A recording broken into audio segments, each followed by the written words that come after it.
Okay then, Tarnished, welcome back to another video. Today we're taking a look at a secret hidden area which has just been found. This wall and tunnel behind me was actually an invisible wall. This thing is quite interesting and is actually going to be able to help you skip an entire location without having to do the Ranni's questline. This is pretty spectacular, and on the way you will find a few decent items and incantations. So without any further ado, like, subscribe, let's crack on.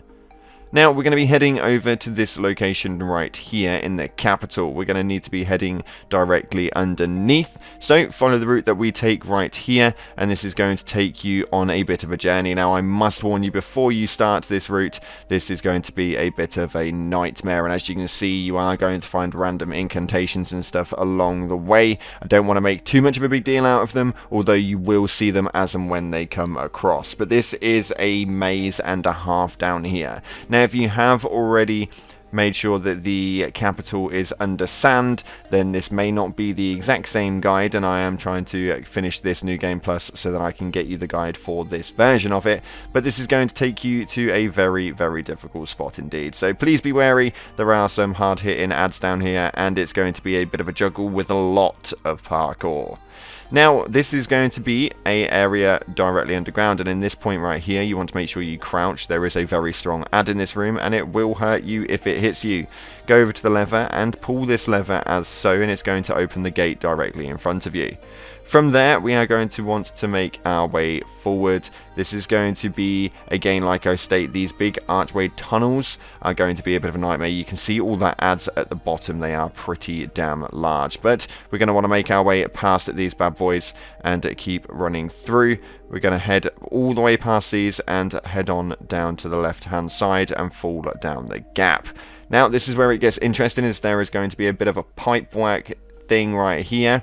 We're going to head on to this pipe hole in here. Now, this is where it gets really confusing, and watch out for the holes underneath. You will notice that there will be some cuts throughout this run through, and I do apologize if the blends are not 100%, because if you fall down these holes, it is going to cause some problems, to say the least.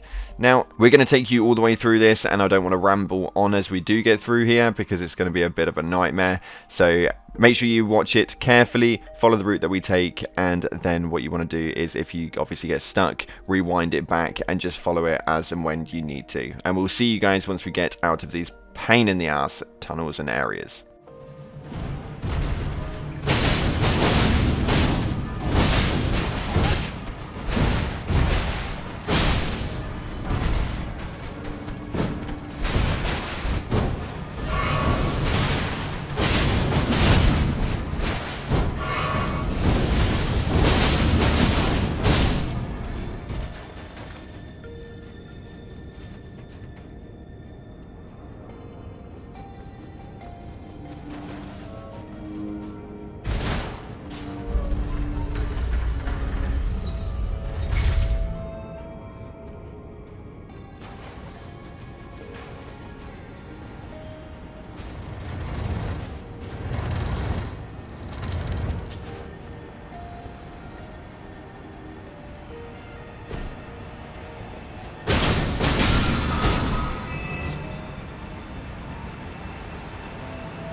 Okay, and we are now at the Grace site, and this is where things do get interesting, as this is the location you are now at. We're going to be heading right out of the capital from this location, so we're going to want to head on through these double doors, and through the second set of double doors you are going to want to go straight through there as well. Now, this can be again a bit of a confusing nightmare, as this whole underground area is really difficult to judge. Follow these pipes up and round, and this is going to take you to a area on the left hand side. Make sure you take out all of these little imps on the way through, because they will cause a little bit of a hassle if you don't, because they do follow you all the way down. Now from here you want to jump directly off the edge straight after you've killed these annoying buggers, because they are exactly that, bloody annoying. Jump from the far right and land on the pipe underneath, and again take out the next imp just to make sure that it causes you no more hassle. From here there's going to be a bit of an item hanging off the edge, and then opposite that is a doorway. Now once you go through the doorway, the cut there was a little bit bad, but go through those double doors and you're going to see an open pipe directly in the middle. You want to go through that pipe work, and we have got to make our way through again a nightmare area all over again. So have fun with that, and I'll see you in a sec.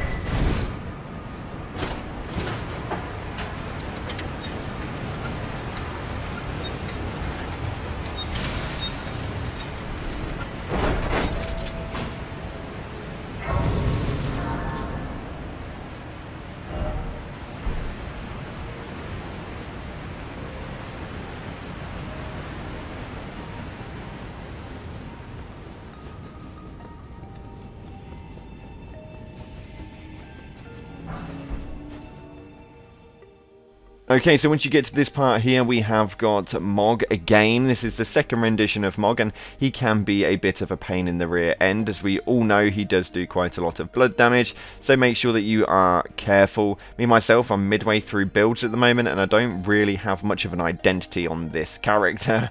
I don't actually have anything really going on for it, so the damage output is a little bit horrendous for a bleed build, but all the same, you want to take this dude out, so forward. Okay, so once you've taken him out, you will have the Grace site and a chest directly in front of you. From this point, that area directly in front is going to be a secret area. So give it a slap, and this thing is going to lower itself down. Now, this next bit, guys, is no joke. This is the biggest parkour area that I have seen inside of Elden Ring, and died maybe around 20 to 25 times. This did not take 5 minutes, but if you take the route that we do, then it's a lot easier. My only advice for this is do not sprint. You just want to move your analog stick forward and jump. Do not sprint on any of these locations, because it will over jump you, and if you don't jump before, after you walk, and you try and jump before you walk, you will obviously not jump far enough. So make sure you've got your judgments correct, and then just lower yourself down into the correct areas, as you can see on screen. Now, like I state, this is not going to take 5 minutes, and like I stated previously, you will find some really cool items in here, and one in particular, which is going to be this naughty little shield that's in the corner. Now, there is this piece of loot here, which I don't actually know how you get to. If anybody knows how to get to that, then please do let me know, because this was really winding me up, and I really want to find out what it is that's underneath there, as it is a purple glow, and I feel like it could be something pretty damn important. Now, once you've got that, you want to lower yourself down and drop down to this bit here. The floor will break and put you into this room, giving you another grey site and sticking you into this location right here, now just outside of the capital. Now, you will notice one of these walls looks a little bit different. If you go through it and open the chest, it will give you a cheeky little rune arc, and then after you do that, you can roll into this one. Now, this is where it gets quite interesting, because actually, by going through here and following the route that we're just about to take on screen, you will actually be able to bypass Ranni's questline. The location directly below is going to be an area you can only access if you go through Ranni's questline. So follow the route that we take on screen and enjoy the fact that you don't have to do the quest to get here. This is a really nice shortcut that was founded just earlier on today, and I think it's an absolutely spectacular move. So fair play to that one, and this is a very interesting yet long-winded way to get to this area. So if you haven't started the Randy's Quest line and you still want to get some of the loot that we show on the channel, then this is the quickest way to do it. Now, before we go, I do want to let you guys know we do have the Mental Range merch line just dropped on the channel. If you guys want to check that out, the link will be down in the description. It'd be greatly appreciated if you can go and give it a look. It's a relatively cheap priced merch. We've kind of priced it so that the profit margin is so damn low, but you guys can grab hold of some Cloud Plays merch quite quickly. Thank you so much again for watching, guys. If you haven't already, slap that like button and subscribe, post notifications turned on, and enjoy the rest of the route down to the underground areas. Thanks again for watching, appreciate your faces, and as always, until the next time, I'll see you in the clouds.